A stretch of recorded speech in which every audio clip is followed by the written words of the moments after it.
आप लोगों को बताइए कि इसमें किस क्वेश्चन में आपको हम स्क्रीन पर लगा रहे हैं, आप लोग बताइए, उसको हम लोग रिपीट कर लेंगे दोबारा से।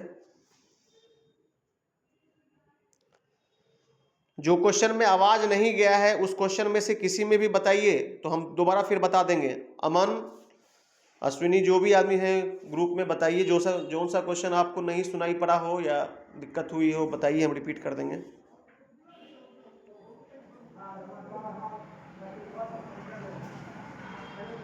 क्लियर नहीं आ रहा है सर।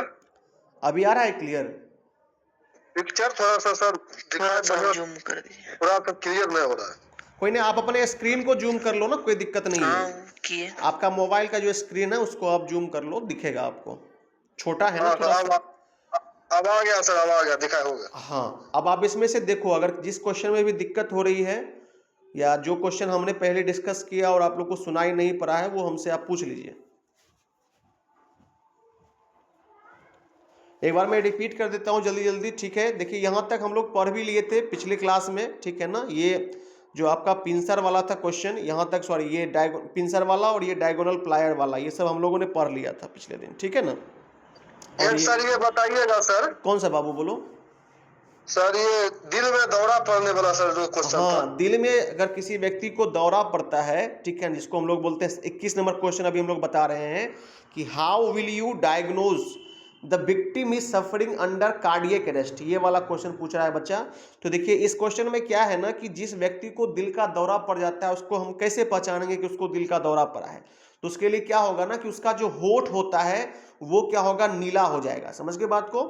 उसका जो चारों तरफ से जो आपका होठ होगा ना, मतलब जो भी व्यक्ति का होठ होगा वो क्या होगा, चारों ओर से कलर नीला हो जाएगा उसका, तो समझ जाइएगा कि उसको दिल का दौरा पड़ गया है। ओके सर, चलिए ठीक है, बाकी क्वेश्चंस मैंने करा दिया है, आप एक बार बस समझ लो इस औजार का, ये जो औजार है इसका क्या नाम है। ये औजार जो है आप देख रहे हैं, इस औजार का क्या नाम है सर?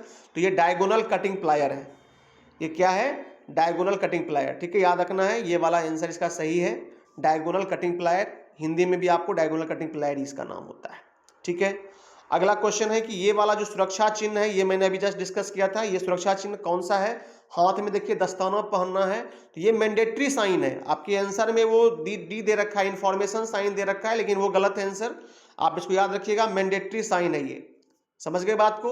हमने आपको समझाया था पिछले दिन भी, आप लोग याद कीजिए कि इंफॉर्मेशन साइन जो होता है उसका जो शेप होता है वो स्क्वायर के शेप में या रेक्टेंगुलर के शेप में होता है, दो में से कोई एक शेप में आपको मिलेगा वो, ठीक है ना।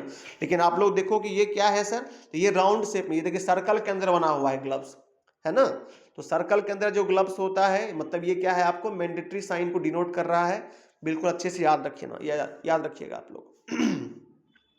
चलिए अगला क्वेश्चन है कि जब आपको किसी भी व्यक्ति को, मान लिया जाए क्या हो गया, किसी भी व्यक्ति को मान लिया जाए कि कहीं चोट लग गया है, ब्लड निकल रहा है, तो आप क्या करेंगे? उसके लिए पहले क्या होगा आपका?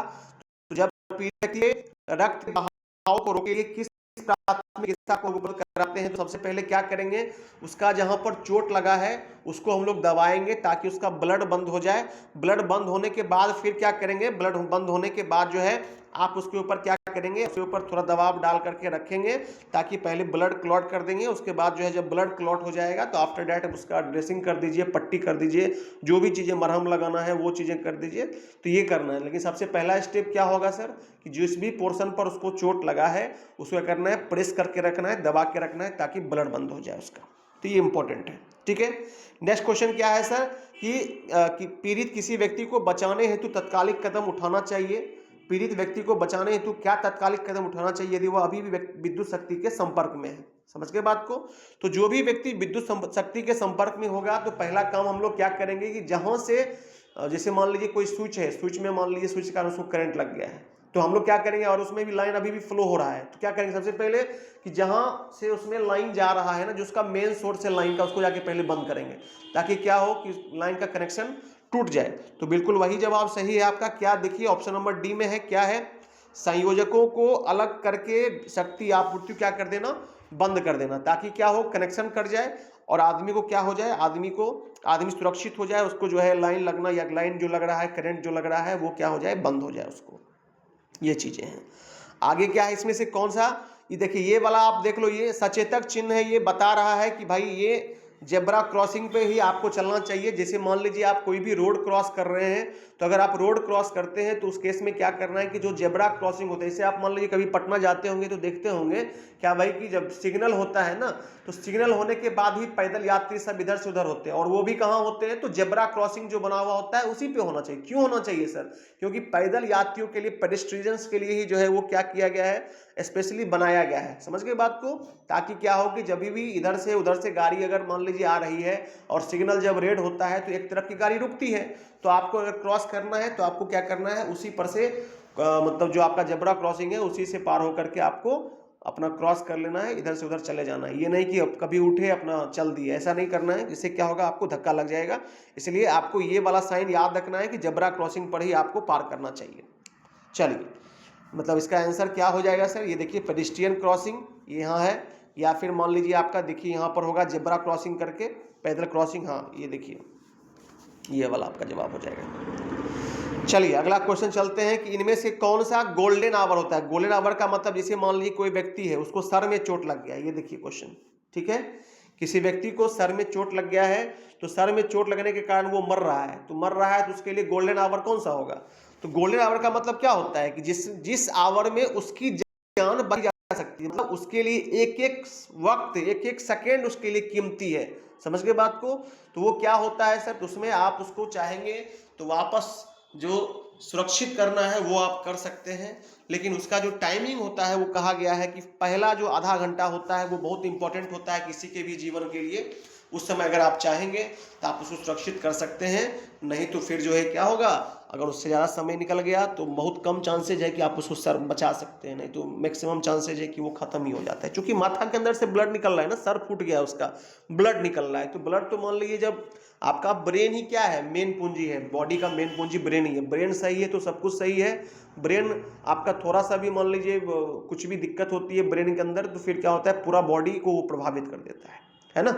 तो इसलिए जब ब्रेन में क्या होगा, ब्लड का फ्लोएशन बंद हो जाएगा, सर्कुलेशन जो ब्लड के वेसल्स, जो भी ब्रेन के ब्लड वेसल्स हैं, मतलब जो क्या बोला जाए नस है, रक्त के नस हैं, उसमें अगर क्या होगा, ब्लड अगर जाना ही बंद हो जाएगा तो ऑटोमेटिक सी बात है कि भाई आपकी जान चली जाएगी। तो इसलिए ये चीज़ करना है कि पहला 30 मिनट जो है वो बहुत कीमती होता है।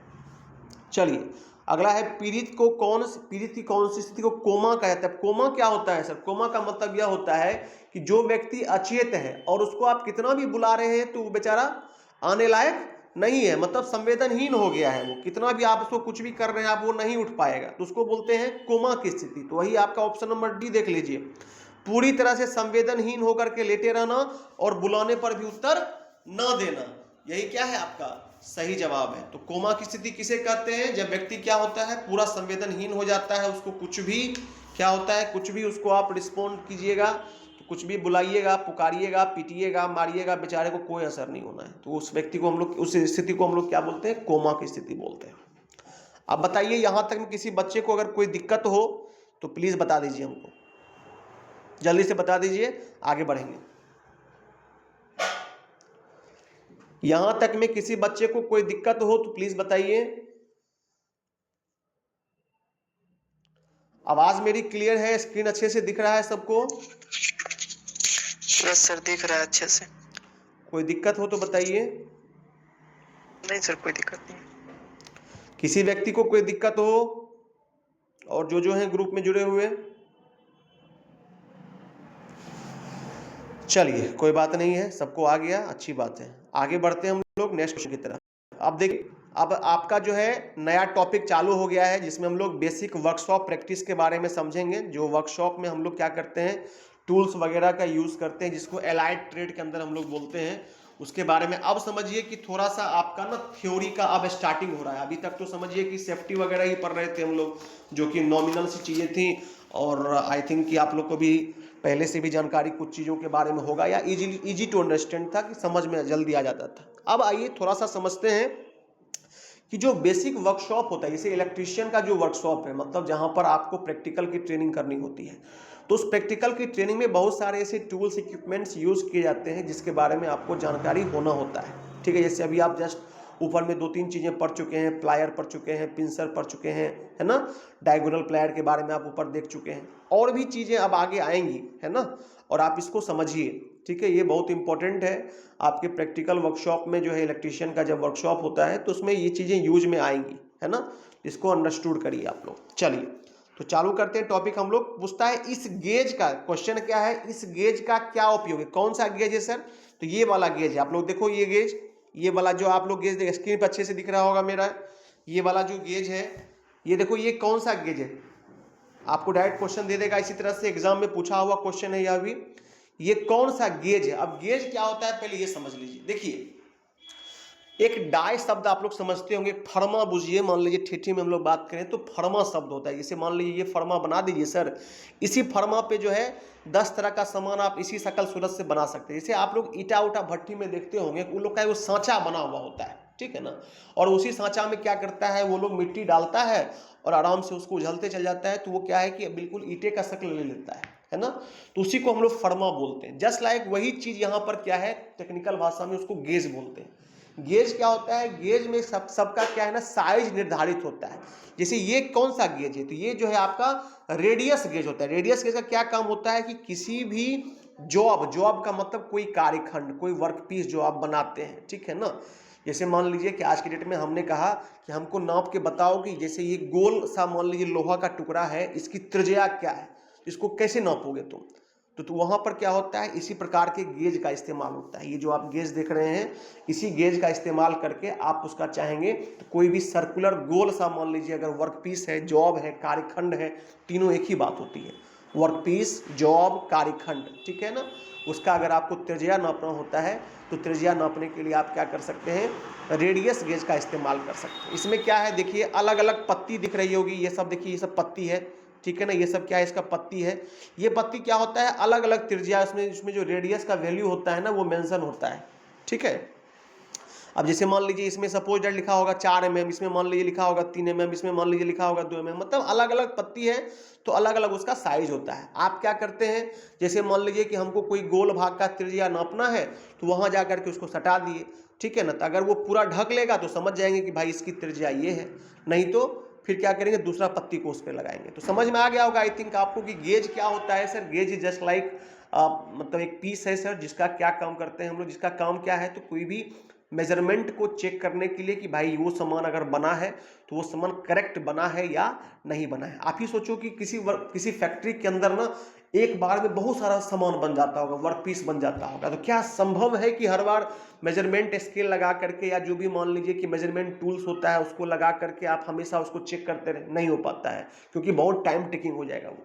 तो उसके लिए क्या होता है, गेज बना दिया जाता है। गेज का पत्ती बना हुआ है, कहा गया कि भाई 4 mm रेडियस का एक सर्कुलर गोल सा डिस्क बनाना है आपको, तो फैक्ट्री वाला जो भी फैक्ट्री में बन रहा है वहां से गोल डिस्क निकलेगा। हम क्या करेंगे, बस इस पत्ती को वहां पर ले जाएंगे, सटा देंगे, देख लेंगे कि भाई हाँ ओवरलैप कर गया, it means it is right, अगर नहीं है तो गलत है, तो गलत है तो भाई फिर से वो चला गया बनने के लिए। यही काम होता है गेज का, समझ में आ गया। अब गेज जो है, अभी जैसे ये गेज आप देख रहे हैं, तो ये गेज का क्या काम होता है सर, तो ये बिल्कुल जैसा मैंने आपको समझाया, check the internal radius of job, check the diameter of cylindrical job, check the height of parallel job, या set the job machines parallel datum. देखिए इसका क्या काम होगा सर, ये अंदरूनी त्रिज्या नापेगा, गौर करिए, व्यास नहीं नापता है, ध्यान रखिएगा, क्या नापता है सर, ये त्रिज्या नापता है, किसी भी गोल जॉब का त्रिज्या नापता है। त्रिज्या मतलब रेडियस नापता है, नोट डायमीटर या व्यास नहीं नापता है सर, समझ के बात को, क्या नापता है, त्रिज्या ही नापता है ये। तो इसलिए इसका नाम भी है आर से रेडियस, रेडियस का मतलब त्रिज्या। इसका क्या नाम है सर, त्रिज्या, रेडियस गेज नाम है इसका, क्या नाम है, रेडियस गेज। मैं लिख देता हूं यहाँ पर, किसी को नोट करना है तो कर लेना, radius gauge, RADIUSGAUGE, radius gauge, ठीक है। तो ऑप्शन नंबर कौन सा सही होगा सर, तो ऑप्शन नंबर ए जो है बिल्कुल करेक्ट आंसर है इसका, रेडियस गेज। यहां भी हिंदी में भी देख लेना, यही मिलेगा तुमको, जॉब की आंतरिक त्रिज्या को जांचना, बिल्कुल यही जवाब यहां पर भी आपको हिंदी के अंदर में है, तो आप लोग समझ लीजिए इसको। चलिए अगला क्वेश्चन बढ़ते हैं हम लोग। अब देखिए ये वाला रेती आप लोग देख रहे होंगे, ये रेती देख रहे हैं। अब ये रेती क्या है सर, जैसे सर आपको पढ़ाए होंगे राजा सर फाइल के बारे में। फाइल क्या होता है, देखिए टेक्निकल नाम जो है, हम लोग जो घर में या जो भी आप लोग देखते होंगे बढ़ई वगैरह, या फिर जहाँ पर लोहा लक्कर का काम होता है वहाँ पर सभी लोग रेती का इस्तेमाल करते हैं। रेती को हिंदी में रेती बोलते हैं, इंग्लिश में फाइल बोलते हैं, ठीक है। अब ये जो आप फाइल देख रहे हो, ये कौन सा फाइल है, आपसे एक क्वेश्चन यही पूछ रहा है। देखिए फाइल जो होता है ना, एक कटिंग औजार है, कटिंग टूल, इसका क्या काम करना होता है, इसका क्या काम होता है, तो ये काम करता है क्या कि सतह को चिकना करता है। सतह में मान लीजिए जो एक्स्ट्रा सरफेस है, मतलब ज़्यादा समझिए कि जो मेटल का अगर ज़्यादा पीस है भरा हुआ सा, या फिर मान लीजिए किसी का कोना टेढ़ा मेढ़ा है, उसको सीधा करना है, तो उसमें जो एक्सेस मटेरियल होता है, एक्सेस जो मेटल पड़ा हुआ है, घुसा हुआ, क्या करते हैं, छील छील के रगड़ के हम लोग साफ कर देते हैं। ठीक है, तो ये चीज है। तो फाइल का क्या काम है, फाइलिंग करना। फाइलिंग का क्या मतलब होता है, उसको रगड़ के घिस के जो एक्सेस मटेरियल होता है, जो एक्स्ट्रा मटेरियल होता है, जो आपको नहीं चाहिए होता है, उसको आप निकाल देते हैं। तो ये हो गया फाइल का काम। अब फाइल जो होता है ऑन द बेसिस, इसको तीन प्रकार से हम लोग बांटते हैं। किस तरह से सर, तो एक कट के आधार पे बांटते हैं, एक ग्रेड के आधार पे बांटते हैं, और एक जो है उसका हम लोग क्या करते हैं, उसके वर्क पर्पस के आधार पर बांटते हैं, जो वो काम करता है। अब इसे कट का मतलब क्या होता है, कट का मतलब होता है कि सिंगल कट, डबल कट, है ना। जैसे एक कट होगा तो अभी आएगा फाइल्स वगैरह कुछ आगे, तो मैं आपको दिखा दूंगा कि सिंगल कट क्या होता है, डबल कट क्या होता है। उसी में क्या होता है, देखिए रास्प, यहाँ पर ध्यान दीजिए, रास्प कट क्या है, ये देखिए ये क्या है, ये रास्प कट फाइल है। गौर करिए, मैं जूम कर देता हूं, देखियो आप लोग, इसका जो काम होता है ना, अब देखिए ये सिंगल कट है, गौर करिए आप लोग, इसका एज देखिएगा, एक लाइन पड़ा हुआ है, हम स्क्रीन पर बिल्कुल डिस्प्ले कर रहे हैं इसको। देखो आप लोग साइड से देखना, एक लाइन है, ये देखो आप, एक लाइन इस तरह से दिख रहा है आपको, ठीक है। और इसका जो मेन बॉडी जो है, ये इसका ऊपर का क्या, ये फेस है, समझ के बात। इसके ऊपर जो आप दांत देख रहे हो, ये सब क्या है, ये खुरदरा दांत रहता है। आप लोग देखे होंगे इसको, किसके पास देखे होंगे, तो चमड़ा उमड़ा वाला जो काम करता है ना, मोची ऊंची, वो सब इसको रखता है। समझ के बात को। ये कौन सा फाइल है सर, सबसे पहले ये रास्प कट फाइल है, याद रखना है, रास्प कट, मैं लिख देता हूं इधर, रास्प कट फाइल है। क्या काम होता है सर, तो चमड़ा को घिसना, लकड़ी को घिसना, शीशा को घिसना, इन चीजों को घिसने के लिए हम लोग क्या करते हैं, इस फाइल का प्रयोग करते हैं।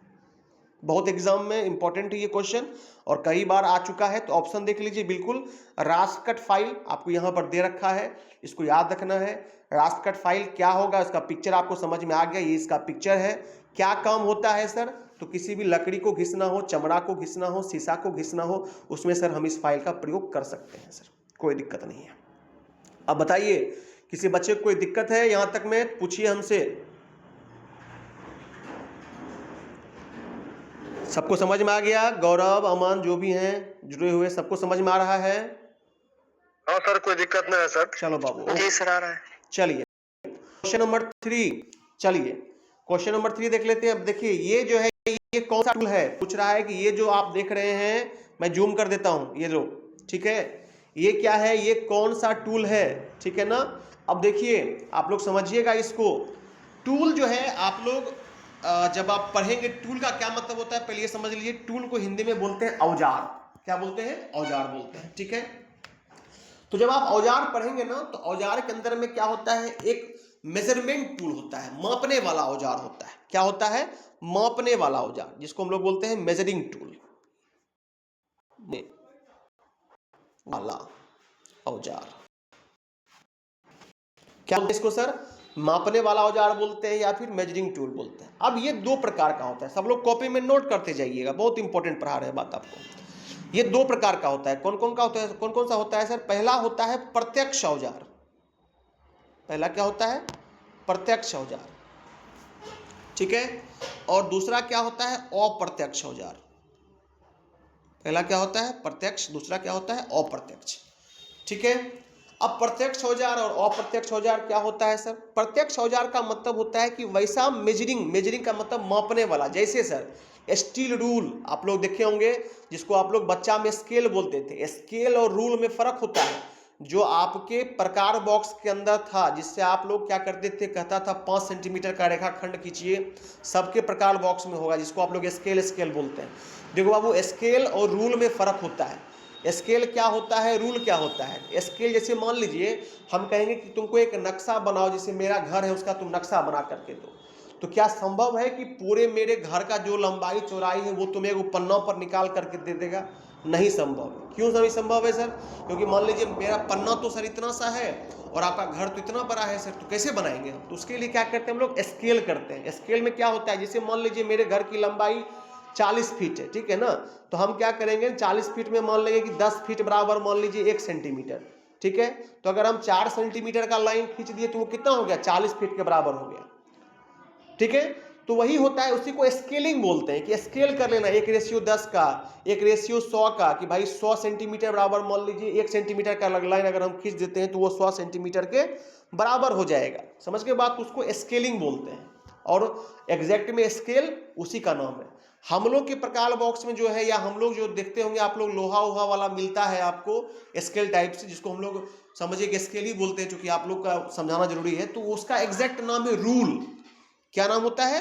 रूल। मैं लिख देता हूं इधर, देखो रूल। समझ के बाद अब इस रूल में क्या होते हैं, अलग अलग प्रकार के रूल होते हैं। जैसे मान लीजिए स्टेनलेस स्टील का स्टील रूल होता है, लकड़ी का भी रूल्स होता है, ठीक है ना। Different different types of rule आपको पढ़ने को मिलता है थ्योरी के अंदर, ठीक है ना।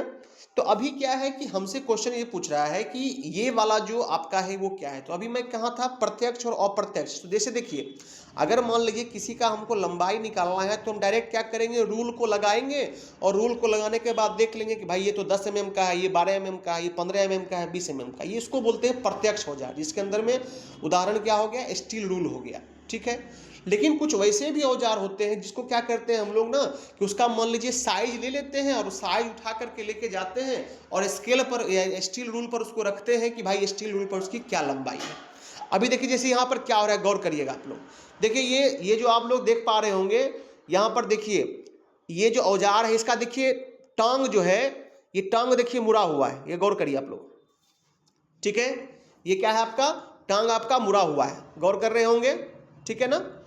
अब क्या है, ये टांग मुड़ा हुआ है और ये देखिए क्या कर रहा है, ये 20, 30, 40, 50 आप लोग देख रहे होंगे यहाँ पर स्केल पर जा करके इसको हम लोग माप रहे हैं, ठीक है ना। तो क्या क्या है कि ये है क्या सर, ये इनसाइड कैलिपर है।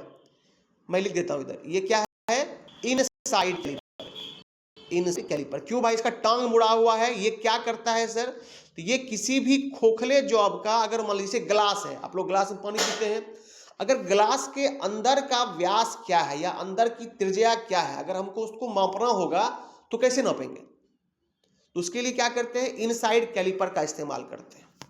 अब ये इनसाइड कैलिपर क्या करता है ना, ये इनसाइड कैलिपर का जो भी मान लीजिए ग्लास का व्यास हुआ, उसको हम लोग इस तरह से मुंह उसका, जैसे डिवाइडर का मुंह आप लोग खोलते होंगे, याद कीजिए बचपन में, ठीक है ना। तो उसको खोल करके मुंह उसका हम लोग नाप लिए, नाप ले करके क्या करेंगे, उसको स्टील रूल पर जाकर के रख देंगे।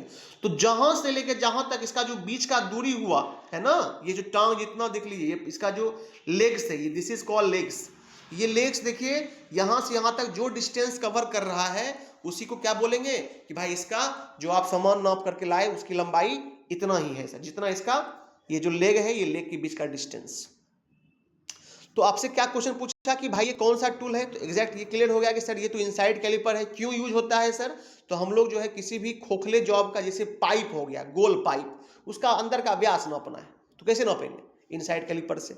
अब वही पूछेगा कि बाहर का अगर व्यास नापना है तो कैसे नापेंगे, तो आउटसाइड कैलिपर से।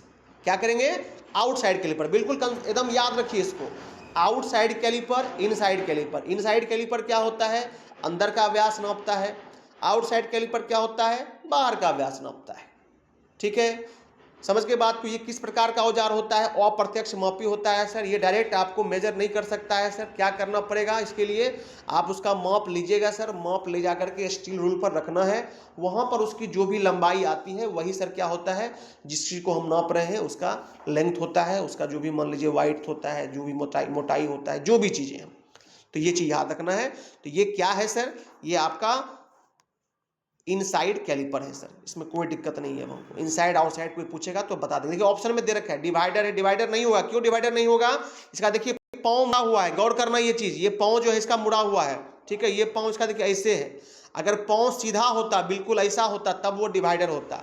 इसी को समझना है आपको, ठीक है। तो ये चीजें हैं, तो ये क्या हो गया सर, डिवाइडर नहीं होगा सर, इनसाइड कैलिपर बिल्कुल करेक्ट आंसर है sir, inside caliper will be the right answer.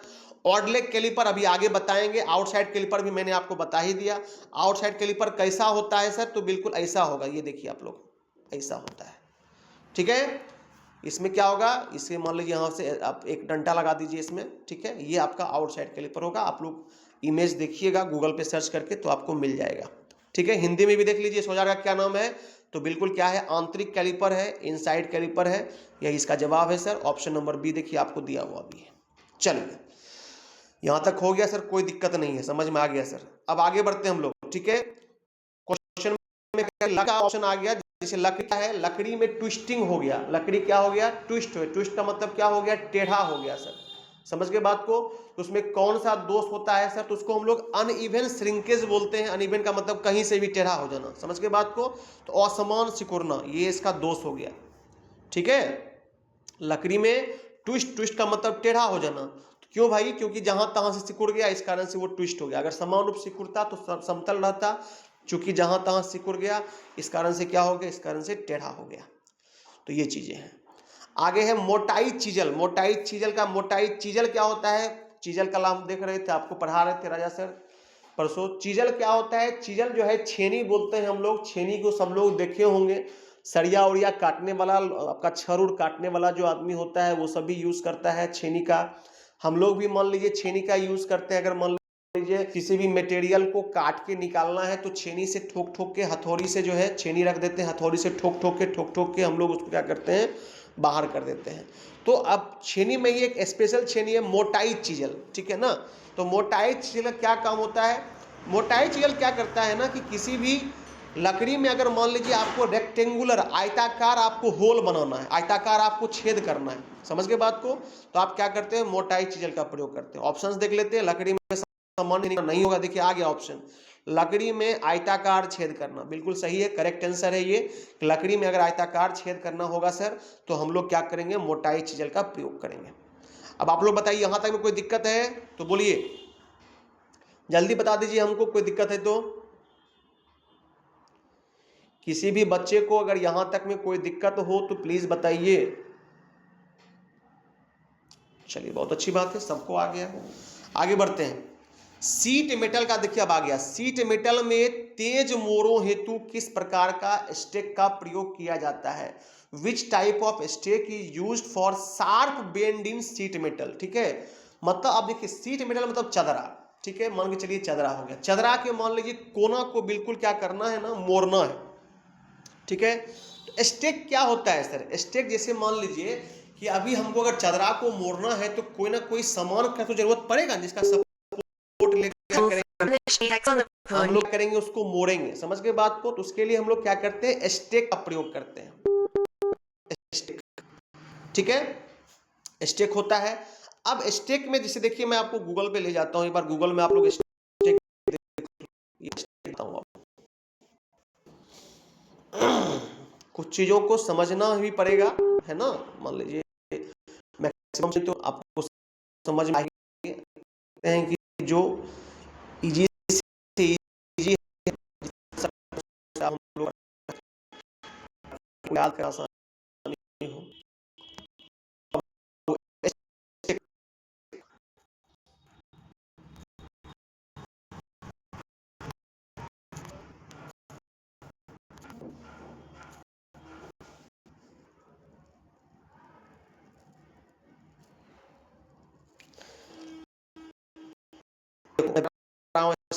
आप लोग देखना, गौर से देखना, सब लोग होते हैं, आप लोग बस देख लो इसको। यही क्या है, यही अलग अलग ढंग का स्टेक होता है ना। लोग अलग अलग जगहों पर प्रयोग करते हैं। थोड़ा सा देखिए पिक्चर क्लियर करता हूं मैं।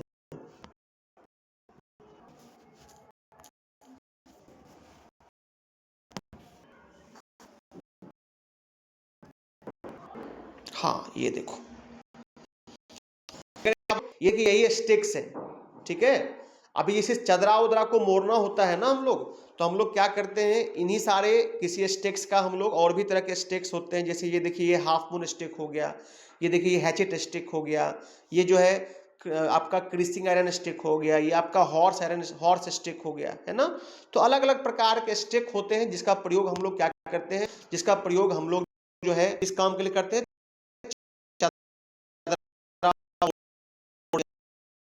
अब क्वेश्चन जो आता हो, अभी हम लोग के सामने जो एक क्वेश्चन है स्टेक करके आपको ना, मैं आता हूं लेकर के, एक मिनट।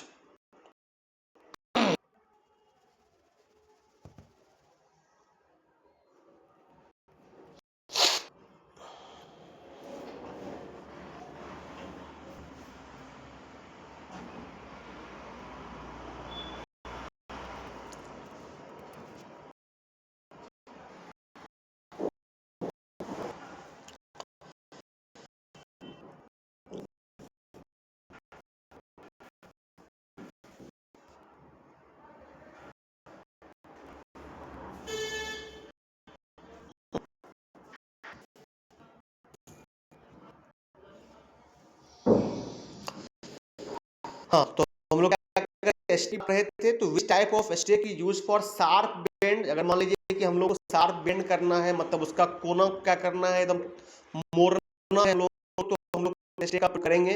तो ऑप्शंस में क्या क्या है देखिए, स्क्वायर स्टेक है, हेजेड स्टेक अभी आपको दिखाई दिया, और स्टेक है, या फिर बेवेल एज स्क्वायर स्टेक है। तो याद रखना है क्या सर, इसका जवाब क्या होगा, हैचेट स्टेक होता है। क्या होता है, हैचेट स्टेक का प्रयोग हम लोग किस काम में करते हैं, चादरा का अगर कोना मोड़ना है, ठीक है ना, और बिल्कुल समझिए एकदम स्क्वायर में और बहुत अच्छे से मोड़ना होता है पॉइंट टू पॉइंट, तो हम लोग क्या करेंगे, हैचेट स्टेक का प्रयोग करेंगे।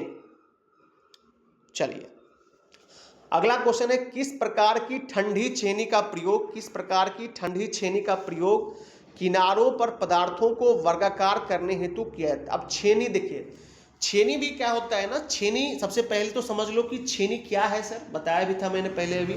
छेनी एक कटिंग औजार है, कटिंग टूल है। किस मटेरियल का बना होता है, हाई कार्बन स्टील का बना हुआ होता है। कितने प्रकार का होता है, 2 प्रकार का होता है। कौन कौन सा होता है सर, पहला होता है कोल्ड चीजल, दूसरा होता है हॉट चीजल। कोल्ड चीजल क्या होता है, हॉट चीजल क्या होता है। कोल्ड चीजल का मतलब होता है वैसा छेनी जो सामान्य रूप से प्रयोग होता है, जैसे मान लीजिए कोई सरिया काटने वाला प्रयोग करता हो, या फिर हम लोगों के वर्कशॉप में भी जो रहता है वो सारे क्या है, कोल्ड चीजल होते हैं, ठीक है ना। उसमें अलग अलग ऑप्शंस होते हैं, अलग अलग टाइप्स होते हैं, जैसे फ्लैट चीजल हो गया है ना, स्क्वायर चीजल हो जाता है आपका, डायमंड पॉइंट चीजल हो जाता है आपका, वेब चीजल हो जाता है आपका। ये सब क्या है, उसके एग्जाम्पल्स, ठीक है। और आपका सर हॉट चीजल क्या होता है, एक, हाँ, आपका हॉट चीजल क्या होता है सर, तो हॉट चीजल का मतलब होता है वैसा छेनी जो कौन प्रयोग में लाता है, लोहार लोग। देखिए देखते होंगे वो लोग, मान लीजिए गरम गरम चीज को अगर काटना होगा तो स्वाभाविक सी बात है, कोल्ड चीजल का बेंड, वो जो धार होगा ना, वो धार ही उसका बैठ जाएगा, ठीक है, धार जो होगा वही मुड़ जाएगा। तो क्या करता है वो लोग, स्पेशल हॉट चीजल का प्रयोग करता है, जिसके इस्तेमाल से क्या होता है, जिसके इस्तेमाल से जो है वो किसी भी गरम लोहे को या गरम जो भी चीज़ है पीस है उसको काट सकता है। तो हम लोग को क्या पूछा, कोल्ड चीजल की कौन सा ऐसा कोल्ड चीजल है जिसमें कि मान लीजिए कोई स्क्वायर सरफेस है, जैसे मान लीजिए आप समझिए एक पेटी टाइप से है, और पेटी का कोना हमको छीलना है। बिल्कुल दिमाग में ये लाइए कि पेटी है, और पेटी का जो कोना होता है, कॉर्नर पॉइंट जो होता है, उसको छील छील के उससे एक्सेस जो मटेरियल है उसको हमको क्या करना है, निकालना है। तो हम लोग किस ऑप्शन का, किस छेनी का प्रयोग करेंगे सर वहां पर, तो हम लोग वहां पर डायमंड पॉइंट चीजल का प्रयोग करेंगे। ऑप्शन देखिए है बिल्कुल हीरा पॉइंट या डायमंड पॉइंट जिसको बोलते हैं हम लोग, ठीक है, याद रखना है। हीरा पॉइंट, हीरा को अंग्रेजी में सबको पता होगा डायमंड बोलते हैं। डायमंड पॉइंट चीजल का प्रयोग किस लिए करते हैं, कोना छीलने के लिए करते हैं। कोना को अगर शार्प करना होता है किसी भी बक्से का, चदरे का, है ना, तो हम लोग क्या करते हैं वहां पर, वी विल यूज क्या चीज, हीरा पॉइंट चीजल या फिर डायमंड पॉइंट चीजल। यहां तक में कोई दिक्कत है किसी को तो काइंडली बता दीजिए हमको, किसी बच्चे को कोई दिक्कत हो तो प्लीज बताइए, कोई दिक्कत नहीं है।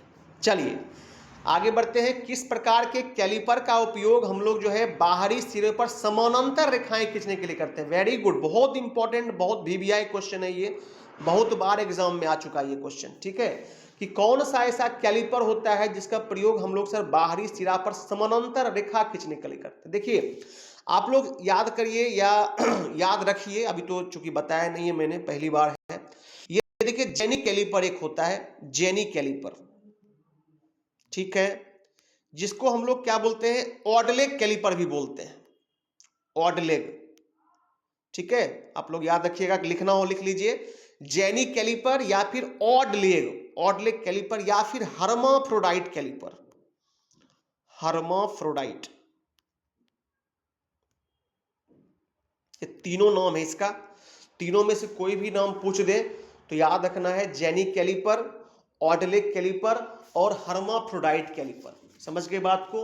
इस तीनों में से कोई भी आपको मिल जाए ऑप्शन तो बिल्कुल सही होगा कि हम लोग किस कैलिपर का प्रयोग करके जो है हम लोग क्या करते हैं, किस कैलिपर का प्रयोग करके हम लोग समानांतर रेखाएं खींचते हैं। तो मैं आपको पहले इसका पिक्चर दिखा देता हूं, आपके क्वेश्चन में है ये देख लो, बिल्कुल ये देखो, आप लोग सभी लोग देख लो, यहाँ गौर करो स्क्रीन पर, मैं स्क्रीन पर लगा दिया हूं। ये जो आप कैलिपर देख रहे हो ना, ये क्या है बाबू रे, यही आपका जेनी कैलिपर है। जेनी कैलिपर को क्या बोलते हैं और क्या क्या नाम है इसका? हर्माफ्रोडाइट कैलिपर, और क्या नाम है इसका? Odd leg caliper. ठीक है, समझ के बात को? इस कैलिपर का ही इस्तेमाल होता है, किस काम में इस्तेमाल होता है सर? ये मिसलेनियस काम करता है, मार्किंग में भी काम करता है। ये एक्चुअली है भी मार्किंग औजार ही होता है, ये मार्किंग इंस्ट्रूमेंट ही होता है।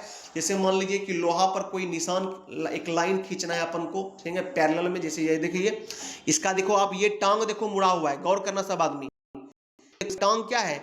बिल्कुल समझो कि ये जॉ पर बैठ गया है और ये इसमें क्या लगा हुआ है, एक आपका नोक लगा हुआ है। इसी नोक से क्या होता है, हम लोग इसको ड्रैग करते हैं। किसको ड्रैग करते हैं? सब जैसे तो अभी यहाँ है, इसको उठा के ऐसे लेके जा रहे हैं, तो स्वाभाविक सी बात है कि लाइन भी क्या होगा, ऐसे खिंचाते हुए चले जाएगा, है ना। तो यही है आपका क्या चीज, जेनी कैलिपर बोलते हैं इसको, ठीक है, या फिर ऑड लेग। अब ऑड लेग क्यों बोलते हैं सर? क्योंकि बेचारे को एक ही टांग है, एक टांग बेचारे को है ही नहीं, इसलिए इसको ऑड लेग भी बोलते हैं, ठीक है। और हर्माफ्रोडाइट इसका स्पेशल नेम है, जो आप याद रखना। तो एग्जाम में जैसे क्वेश्चन आपसे क्या पूछेगा कि पैरेलल लाइन खींचने के लिए हम लोग किस कैलिपर का सर इस्तेमाल करते हैं, तो आपको याद रखना है किस कैलिपर का सर, तो आपका ऑड लेग कैलिपर या फिर हर्माफ्रोडाइट कैलिपर या फिर जेनी कैलिपर। तीनों में से कोई एक कैलिपर नहीं होगा, जेनी। चलिए यहां तक हो गया सर, कोई दिक्कत नहीं है। अब आगे बढ़ते हैं। अब देखिए इस बात से, देखो ये ड्रिल बीट है, ये देखो आप लोग स्क्रीन पर दिख रहा होगा सारे बच्चे को, ये क्या है सर? Drill beat. अब ड्रिल बीट क्या होता है सर? ड्रिल, आप लोग सभी लोग आई थिंक ड्रिल मशीन देखे होंगे, जो लोहार वोहार यूज करता है या वेल्डिंग वर्कशॉप्स वगैरह में आपको मिल जाएगा। ये क्या है? ड्रिल है। अब ड्रिल में कौन सा ड्रिल है? तो ट्विस्ट ड्रिल है, याद रखना है, ट्विस्ट ड्रिल। अब ट्विस्ट ड्रिल क्या होता है सर? ट्विस्ट ड्रिल देखिए आप किसका, देखो ये क्या है, ये जो आप धार देख रहे हो इसको फ्लूट्स बोलते हैं। क्या बोलते हैं बाबू रे? फ्लूट्स, FLUTE, फ्लूट, ठीक है।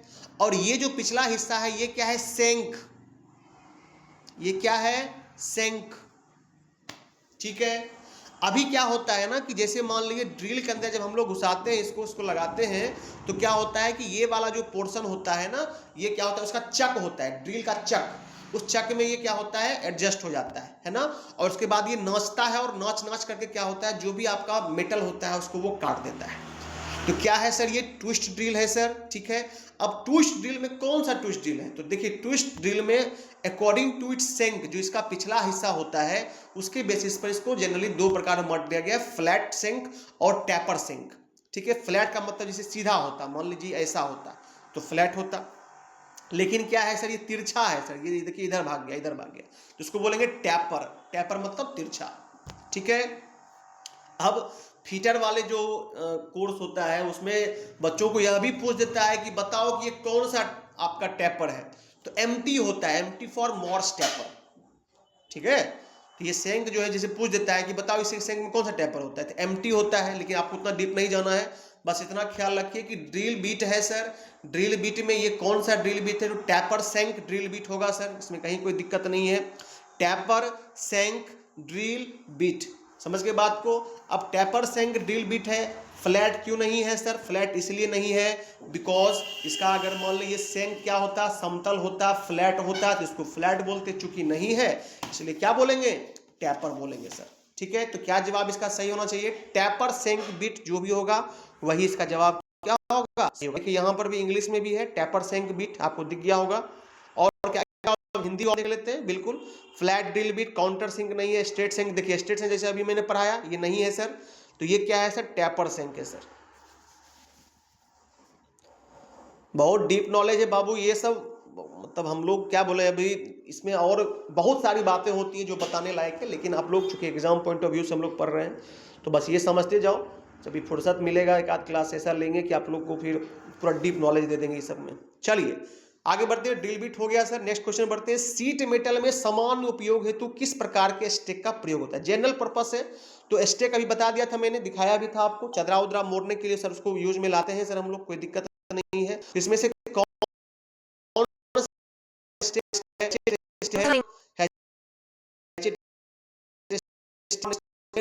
क्या जवाब होना चाहिए सर?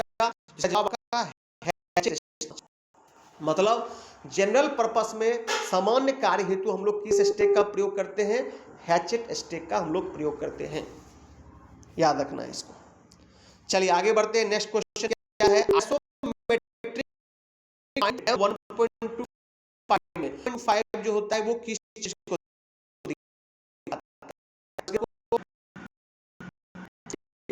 क्या है क्वेश्चन सर? आईएसओ, ठीक है, ISO metric fine thread M12 गुना 1.25 में 1.25 नंबर जो होता है वो क्या है, किस चीज को दिखाता है? समझ के बात को। आईएसओ का full form Indian standard organization, ISO, ठीक है। चलिए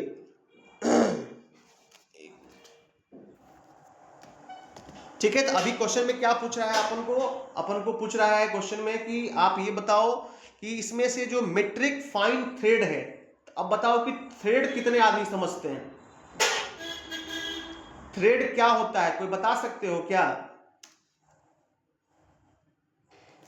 ठीक है, आईएसओ, थोड़ा सा मैं मिस्टेक कर रहा था। आईएसओ का फुल फॉर्म क्या होता है? International standard organisation. इंडियन नहीं होता है, इंटरनेशनल होता है। मैं करेक्ट कर देता हूं इसको, आपको एग्जाम में अगर पूछ दे तो इसको थोड़ा सा ध्यान किया। International standard organization, international standard, ठीक है, ऑर्गेनाइजेशन, आप लोग लिख लेना, ठीक है। आईएसओ का फुल फॉर्म क्या होता है सर? International standard organisation. अब उसमें क्या है सर? उसमें है कि सर मीट्रिक फाइन। अब देखो थ्रेड क्या होता है, आप लोग सब आदमी नट बोल्ट तो सब देखे होंगे, इसमें तो कोई डाउट नहीं है। नट बोल्ट में आप लोग देखते होंगे गोल गोल गोल गोल कटा हुआ होता है ना? तो गोल गोल गोल गोल क्या है चीज? वो चीज क्या है? वही है थ्रेड, जिसको आप लोग ठेठी में बोलते हैं गुना, गुना कटा हुआ है। हम लोग इसको थ्रेड बोलते हैं और हिंदी में चूड़ी भी बोलते हैं उसको, ठीक है। अब वो चूड़ी जो होता है ना, थ्रेड जो होता है वो अलग अलग टाइप्स का होता है। जैसे सर, जैसे स्क्वायर थ्रेड होता है, बट्रेस थ्रेड होता है, मीट्रिक थ्रेड होता है, ठीक है। और भी अलग अलग टाइप, वर्मी क्या नाम है, एक्मी थ्रेड होता है, ठीक है ना। तो ये सब अलग अलग प्रकार के थ्रेड्स होते हैं जो कि अलग अलग जगहों पर यूज होते हैं। सभी जगह पर एक ही थ्रेड यूज हो ऐसा संभव नहीं हो पाता है। जैसे मान लीजिए कि वाइस होता है, आप लोग वाइस, बेंच वाइस होता है, उस बेंच वाइस में पूछता भी है कि भाई कौन सा थ्रेड होता है। तो जैसे मान लीजिए बट्रेस थ्रेड के बारे में आप लोग ना सुनिएगा आगे, और आगे अभी आएगा तो बताऊंगा मैं, ठीक है। तो उसका यूज होता है। खैर अभी क्वेश्चन पूछ रहा है आप लोगों से कि ISO metric fine thread, ISO metric fine thread में M12 गुना 1.25 क्या है? आप समझिएगा। अब देखिए M12 क्या है सर? M का मतलब क्या होता है ये समझते हैं। M, ठीक है, 12 गुना 1.25, ठीक है। M का मतलब होता है मीट्रिक। अगर किसी के पीछे में M लगा हुआ है तो आप समझ जाइए कि वो मीट्रिक थ्रेड को बता रहा है, ठीक है। 12 क्या होता है? 12 होता है किसी भी चूड़ी का व्यास, डायमीटर, समझ के बात को। और ये 1.25 जो है, ये 1.25 जो है, ये 1.25 ये क्या है सर? ये होता है पिच। क्या होता है? पिच। अब पिच क्या होता है सर? तो चूड़ी जो आप गुना कटा हुआ रहता है, तो दो गुना के बीच में जो डिस्टेंस होता है, दो गुना के बीच की जो दूरी होती है, उसी को बोलते हैं पिच। क्लियर होगा। नट और बोल्ट आप लोग हाथ में ले लीजिएगा और उसमें जो गुना कटा हुआ है, थ्रेड कटा हुआ है, चूड़ी कटा हुआ है, उसके दो चूड़ी के बीच का जो गैप होता है उसी गैप को हम लोग क्या बोलते हैं, उसी गैप को हम लोग बोलते हैं पिच। अब आपको एग्जाम में क्वेश्चन क्या पूछा कि सर बताइए कि आइसोमेट्रिक फाइन थ्रेड में m 12 गुना 1.25, तो 1.25 क्या होगा, पिच होगा सर, कोई दिक्कत नहीं है। ऑप्शंस पढ़ लेते हैं, थ्रेड का व्यास नहीं होगा, थ्रेड का पिच ऑप्शन में है, बिल्कुल है। ये देखिए यही जवाब हो गया आपका। आपका जो आंसर दिया है क्या दिया है, बिल्कुल बी दिया है, थ्रेड का पिच, बिल्कुल सही आंसर है, थ्रेड का पिच होगा ये। बोलिए यहां तक समझ में आया क्या, कोई दिक्कत भी है यहाँ में पूछिए हमसे, जल्दी से पूछ लीजिए।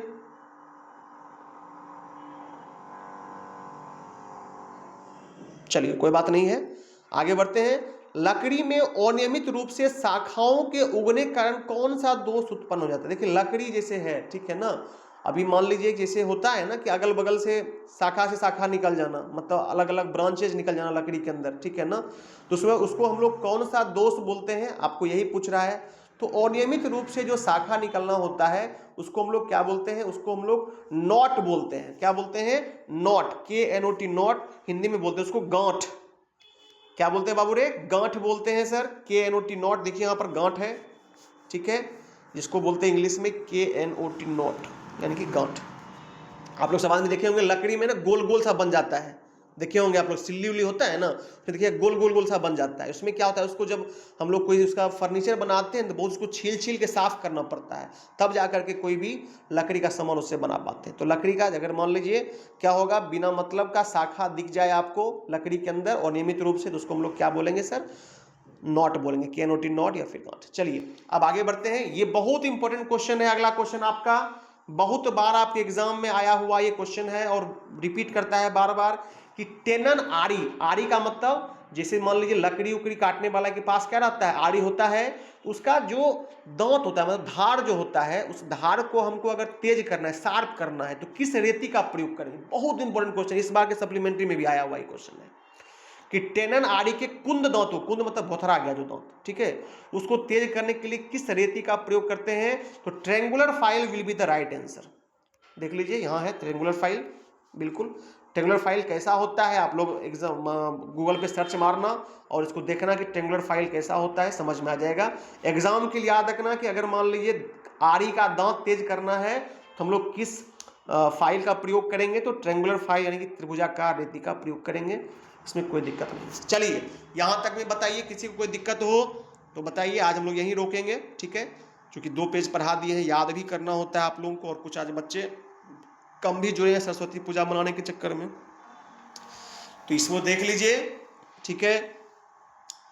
और यहाँ तक मैंने आपको पढ़ा दिया, मॉड्यूल 2 के अंदर basic workshop practice and allied trade के अंदर जो है हमने उसको पढ़ा दिया है आपको।